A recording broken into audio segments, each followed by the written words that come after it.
الله من الشيطان الرجيم بسم الله الرحمن الرحيم الحمد لله رب العالمين والصلاة والسلام على سيد المرسلين نبينا محمد وعلى آله وصحبه أجمعين. Të gjitha falenderimet, lavdërimet për uljet e adhurimet janë për Allahun krijuesin ton, kurse salavatet, selamet, përshëndetjet më të mira, më të përzemërta janë për Muhammedin sallallahu alaihi wasallam. Dëshmojmë dhe deklarojmë se vetëm Allah është Zot krijues, sundues, mbikëqyrës absolut i kësaj gjithësie dhe se Muhammedi sallallahu alaihi wasallam është rob dhe i dërguar i Tij. Të nderuar vëllezër të pranishëm, vazhdojmë me një cikël të ri të ligjëratave, të cilat kanë për temë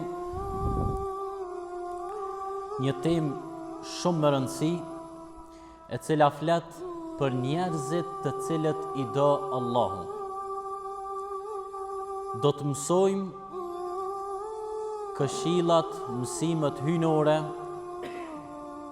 që na i ka ofruar Allahu i madhnushëm dhe pejgamberi i Allahut përmes Kur'anit dhe përmes pejgamberit, jetës së pejgamberit alayhis salam dhe dietarëve islam, se cilin njeri e do Zoti i madhnushëm. Me siguri secili prej nesh e ka synim dhe duhet ta ketë synim me fitu dashninë e Zotit madhnushëm, me dosh Zotit. E ke po se cili shtet, se cili njeri mundohet me i hinë qef dikuj që është me pesh, dikuj që është me forcë të madhe, dikuj që ka fuqi të madhe. Shteti mundohet me bë aleanca ndryshme me shtetet më të mëdha, edhe krenohet kur ta sheh që filan shteti, filan presidenti e ka përkra këto. Po para mendo me të përkra Allah i madhnushëm, ai i cili ka kriju ty, qatë shtetin që ti po do me të përkra, e qatë presidentin e ka jetën tonë në dorë, jetën e ati në dorë krejt, krijuesi i gjithfuqishmi. Paramendo me dosht aj, edhe me hinë nën dashnin e ti. Allah i madhnushëm ka thonë, Inna Allahe yuhibbul muttaqin. Allahu i do ata të cilët janë të devotshëm. Kena mojt një derë se kena shpjegu shka do të thot i devotshëm. Shkurtimisht, i devotshëm do të thot një njeri i cili vazhdimisht ja kujton vetvetes së tij që prezenca e Allahut është me ty. Vazhdimisht ja kujton vetvetes së tij që Allahu po të sheh ty se çka i tu vepru. Dhe vazhdon kuptimi i devotshmërisë, çdo vepër e mirë që ti e ban dëshmon për devotshmërinë tonë. Edhe çdo vepër e keqe që ti e ban dëshmon që ki mungesë devotshmërisë. E Allahu për më dosh ty, po deshka me qenë i devotshëm, me qenë njeri i mirë. Shpesh herë devotshmërinë e kanë shpjegu edhe me vetë dikon, qyshe përkufizon të një njeri të mirë, me njëherë të përgjigjen e ndoshta edhe muslimanët, një njeri që shkon xhami, që shkon mu falet 5 herë në ditë, falet edhe shtes, agjeron Ramazanin, edhe jashtë Ramazanit jep sadak, edhe çka që përfundon. Amo nëse ja analizojmë mësimet islame, njeriu i devotshëm përpos adhurimeve ndaj Allahut, pra përpos për kujdesjes shpirtërore ndaj vetës, duke adhuru Allahun, që është pjesë e devotshmërisë, padyshim, nuk mbaron me kaq. Devotshmëria është ti so je i dobishëm për të tjerët, so ju ndihmon të tjerëve, so ta shohin hajrin të tjerët, so ta sheh hajrin familja, shoqëria, që ky është njeriu i devotshëm. Jo me mendu veç për veten tonë, për shpirtin tonë. Allah i madhnushëm na ka bën më këmbës në tokë. Kështu ka thonë Kur'an. Dhe do ta trashëgojnë tokën vetëm ata njerëz të cilët janë të mirë. Çka i bie kjo? Vazhdimisht ti do të mundu në tokë me bën vepra të mira, me ndërtu tokën sa më mirë, me bën sa më të jetueshme për të tjerët. Qëllimi i njeriut është me adhuru Allahun dhe me ju shërby të tjerëve. ai i cili është i devotshëm, thot Allahu në Kur'an, ai i cili arrin këtë gradë që kujdeset edhe për shpirtin e vet, po edhe për të tjerët, yarzuquhu min haythu la yahtasib. Wa man yattaqillaha yaj'al lahu makhraja. Ai i cili është i devotshëm, Allahu i madhnushëm, do t'i gjej zgjidhje, rrugdalje, kur është mas shtirit, kur është në gjendjen më të rëndë, që ndoshta mendohet thot s'ka më rrugdalje tjetër, mbeta. Çat moment Allahu i gjon zgjidhje, atij personi i cili është i devotshëm. Dhe e furnizon nga se kujton, ka se pret heq. Këtu janë mësimet islame pra që na kanë mësu e këshillu neve qysh me qenë rahat në këtë botë edhe në botën tjetër, qysh me qenë mirë në këtë botë edhe në botën tjetër. Allah i madhnushëm po dojka, e kur donë Allahu e mbjell dashnin edhe në krijesa tjera me dashtat aty. Kur ti u shërben të tjerëve, hadithe tjera, kur ti u shërben të tjerëve, ti ndihesh i lumtur. Psikologët do të mi analizu këto dhe me na informu çka ndodh me shpirtin e njeriut, çka ndodh kur ai në moment kur i ndihmon tjetrit, ndoshta 2 javë dit do të ndihet mirë, do të dihet i qetë shpirtnisht. Zbesoj që ka dikush që i ka ndihmu dikujt diçka edhe unë di keq. Automatikisht ndihet mirë, ndihet i çlirum, se Allahu kështu na mësoi. Dhe Allahu tha nuk knoqëm unë me një shpërblim tjetër nëse dikush ja lehtëson dikujt një gjë për pos m'ja dhon xhenetin atij personi. Pastaj ka thonë Kur'an, ata të cilët janë të devotshëm, njerëzit e mirë, ata të cilët janë të devotshëm, fela khawfun alehim wala hum yahzanun. Ata nuk do të kenë frikë e as nuk do të pikëllohen asnjëherë. E i devotshëm është me adhuru Allahun, me punu me Kur'an, me ju shërby të tjerëve, me qenë i suksesshëm punën tonë, mos me bë dallavere, mos me mashtru tjetrin, me ju shërby sa më shumë të tjerëve, ju me i shfrytëzu të tjerët për interesat tua. Pastaj ka orë në transmetimet fetare islame, nëse banorët e varreve do i zgjonim dhe do i pyesnim çka kishi dasht me marrë me vete në atë dynjë, ata do të thonin ajetin kuranor wa tazawwadu fa inna khayra zadi taqwa. Furnizohuni në jetën e kësaj bote. Secili prej nesh mundohet me gjallnue, me punu, mu furnizu. Ama mos harroni se furnizimi më i mirë që mundesh me bë është me u furnizu me që devotshmërien, me adhuru Allahun, me ju shërby të tjerëve, me ditë se Allahu çdo moment po të shiqon ty.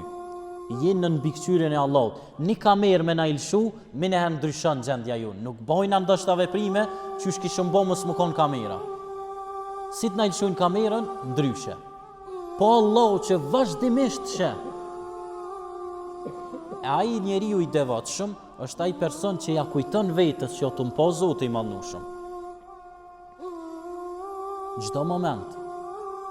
Edhe e pyet vetveten se cilën vepër që e bën.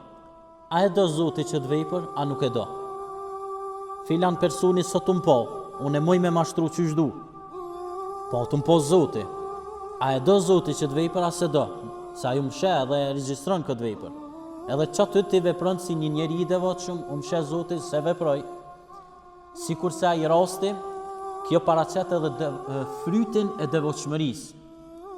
Që Allah në Kur'an pro ka dëshmu, ata të cilët janë devotshëm, i gjoj rrugë zgjidhje, rrugë dalje, edhe i furnizoj ka se kujtojnë, edhe i begatoj, i lumturoj, nëse je i devotshëm. Ajo vojza me nënën e saj që transmetohet, e cila në kohën e Omerit radiallahu anhu, Omer ibn al-Khattabit, ai ishte udhëheqës i muslimanëve në atë kohë, sikur tash presidenti, kryeministri, edhe kishte dalë duke hecë rrugëve dhe duke e shiqu shtetin e vetë. Edhe po e shen një vojzë me nënën e soj duke e përgadit qumshtin. Ata duke u morë me bujqësi, duke e përgadit qumshtin që kishin para po për me shit. Edhe nuk delaj qumshti taman, so u para po. Edhe kjo nona i thot kësoj vojzës, po i shtojna pak uj që me bo taman, se zvrejet. Kjo i thot zban, kjo vojza, është ndalune. Po nuk na she Omeri, i thot kjo nona e soj. Nuk na she Omeri. E kjo vojza përgjigjet me një përgjigje madhështore dhe i thot, edhe nëse nuk na she Omeri, na she Zoti i Omerit, Allahu. Omeri po e dëgjon këtë muhabet. Edhe, çka ndodh pas kësoj? Pas kësoj ndodh që Omeri shkon mësit, si kryeministri, presidenti, me shku mësit për filanin, edhe ajo martohet, ajo vojza, e livdon atë vojzën, thot është e devotshme, është vojzë e mirë, edhe martohet me filan personin, prej këtyre 2 personave lind Omer ibn Abdulazizi. Muni me lexu më interesu, është njeriu që ka udhëheq pas Muhamedit alayhis salam, mas miri me drejtësi, nuk ka pas drejtësi në tokë ma shumë se sa në kohën e tij. Këto janë frytet e devotshmërisë, pra. Nëse ti i devotshëm, zdi sa brezat për cilë e mira, mirësia. Omer ibn Abdulazizi ishte njeriu me drejtësinë më të madhe, sa që transmetohet aq prej drejtësisë të madhe që ka pas në kohën e tij, edhe ujku dhe delja e kanë ndrru natyrshmërinë. Nuk e ka sulmu ujku delën. Prej devotshmërisë të madhe, drejtësisë të madhe që ka pas në tokë. Pra, secili prej nesh duhet më mundu vazhdimisht me ja përkujtu vetës edhe të tjerëve që na sheh Allahu, është duke na mbikëqyr Allahu. Devotshmëria është shpëtim botën tjetër. Pejgamberi alayhis salam në hutbe vazhdimisht e ka thonë një fjalë: Usikum wa nafsi bi taqwallah. Ju këshilloj juve dhe vetveten time me devotshmëri. Të jemi të devotshëm, të mundohemi të bëhemi të devotshëm. Pse? Se devotshmëria është shpëtim. Pa devotshmëri problem. Pastaj ajeti kuranor: Inna akramakum indallahi atqakum. Ju kam kriju fise, popuj, e me ngjyra të ndryshme, të bardhë dhe të zi. Mos mendoni që keni përparësi njëri ndaj tjetrit. Përpos mund të keni përparësi vetëm në një gjë, ajo është në devotshmëri. Cili prej jush po bën vepra më të mira? Cili prej jush po bëhet më i devotshëm? E devotshmëria pra është me gjetë Zoti i Mandueshëm, me laçet dhe njerëzit në ato punë, në ato vepra që Allah është i kënaqur. Mos më gjetë asnjëherë në ato punë, në ato vepra që Allah nuk është i kënaqur me ato vepra. Pastaj, devotshmëria është mos me po vetën ma naltë se të tjerët. Mos me po vetën ma naltë se të tjerët. A e ki po se cili prej nesh s'munët me pranu që tjetëri o maj mirë se kë. Gjithë qysh mundohet me arsyetu që unë jam maj mirë se aj, a jo maj keq. Se egoja junë, se cili e kemi këto, po i devotshëm është ai i cili e lufton çdo. Mendon mirë për të tjerët. Kolega kolegës, unë jam më i mirë se ai.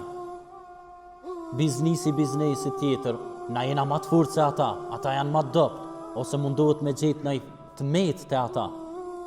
E devotshmëria është, jo, mos me i po të metat e të tjerëve, sepse ti ke të meta qatë shumë, so që me umar me të metat e tua nuk do të kesh kohë me i po të metat e të tjerëve. Të tjerëve veç shërbej, kështu na ka mësu Islami. E çka bojnë ana? Edhe muslimanët fatkeqësisht, në emër të fetarisë e sulmojnë atjetrin. Mirë është me këshillu, padyshim, amo jo me ofendu, me sulmu. Pejgamberi alayhis salam ishte shëmbulltyra jonë më e mirë. Jeta e tij është shembull se si duhet sillemi edhe ne në jetën e kësaj bote. Ai asnjëherë nuk e ka lëndu tjetrin, hiç. Ndoshta u dosht mja tërheq vrejtjen dikujna, po nëse e ka llogarit që zemra i lëndohet atij, e ka lënë. Derisa e ka po momentin e duhur që zemra atij nuk lëndohet, atëherë ka reagu. Reagimet i ka pos me maturi 100%. E ai ishte pejgamberi sallallahu alaihi wasallam, njeriu më i mirë që duhet me marrë shembull të gjithë ne.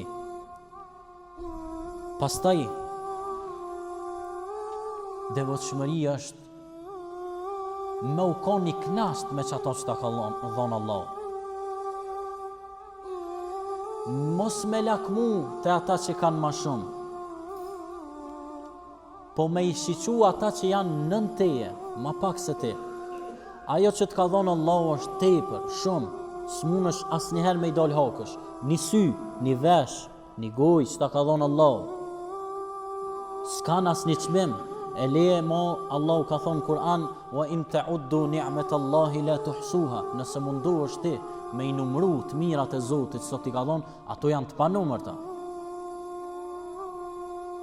E pastaj, për me qenë rehat dhe i devotshëm tamam, që na ka mësu Islami, shiqoj të tjera të cilët janë nën teje, të cilët ndoshta nuk kanë sy, ndoshta nuk ka vesh, ndoshta nuk ka gojë, dhe e shiqon pozitën tonë dhe që ti je mirë, je me tonat mirat, po edhe ai që është në atë pozitë, e shikon tjetrin që është halo ma poshtë se ai. E mos me lakmu të këtë tjera të cilët janë me një standard ma naltë se ti, se paraqet jo devotshmëri. Edhe çka ban ti s'ban kur gjon, përpos që ndihesh i pakënaqur shpirtërisht, duke lakmu te ai që jo ma naltë se ti. Veç me një sen lejohet me lakmu, me një gjan lejohet, me një pun me lakmu. Allahu na than Kur'an, inna akramakum indallahi atqakum.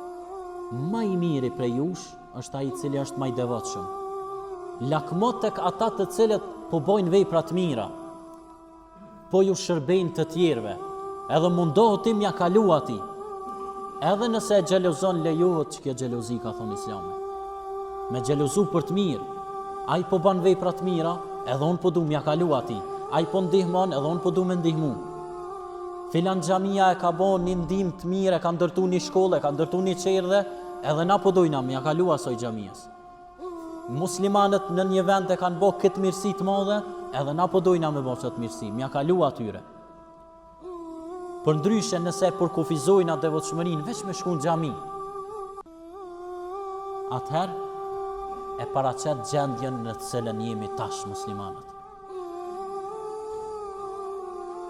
Qëto tesha nuk i ka prodhu muslimani, mikrofonin se ka prodhu muslimani, telefonin që e përdormi se ka prodhu muslimani. Pse? Se muslimani e ka përkufizu devotshmërinë veç me shku në xhami. Për pas xhamis, që asnjëherë s'duhet me mohu, që është pjesë e devotshmërisë kryesore, muslimani duhet me gjallnu, me qenë i suksesshëm në mësime, në jetë, në studime, me ju shërby të tjerëve. Vetëm atëherë do të jenë muslimanët e suksesshëm. Allahu na bëft prej tyre, na mundsoft jemi të devotshëm ashtu siç ai na ka porositë. Qulu qawli hadha wastaghfirullaha li wa lakum min kulli dhanbin fastaghfiruhu yaghfir lakum.